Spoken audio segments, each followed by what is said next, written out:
he gets a rifle, he gets bullets, he gets a bayonet. When he dies, he fights. When he dies, he fights. He also has a problem with it that he has no crew-served weapons.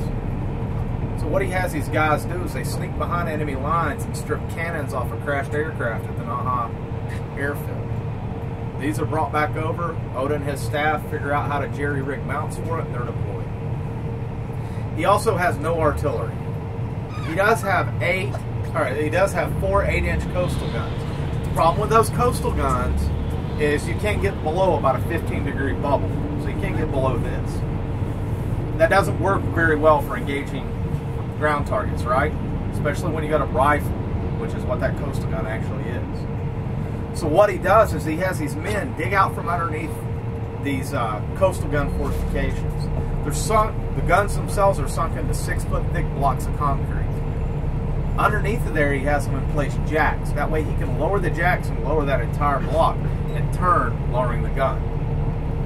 Now Oda puts the majority of his troops facing the land side of the peninsula, facing out towards Naha, because he believes that's where the American attack is going to happen. However, on June 1st, 1945, General Geiger issues a warning order to Major General Shepard, commanding general of 6th Marine Division, prepare your division for amphibious operations within the next 72 hours. On June 4th, 1945, 4th and 29th Marines embark aboard ships and Amtraks land over here on the Oroku Peninsula. This is the last contested amphibious operation of the war. 22nd Marines in the meantime has slid down the peninsula and is trying to keep Oda's troops engaged. Oda, quickly realizing what's going on, strips his front line. 2 out of every 3 men are pulled off the line and pushed towards the beachhead.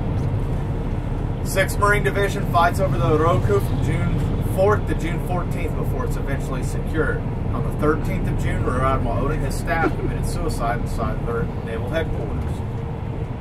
Of the 5,000 men that are here, we capture 157 of them. These guys don't give up. They're knocked unconscious or severely wounded.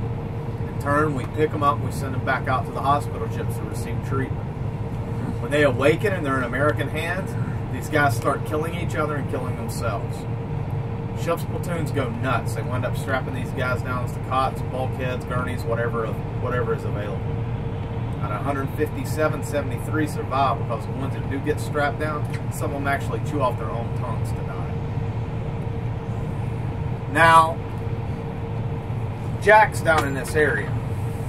4th Marines comes upon a large cave system.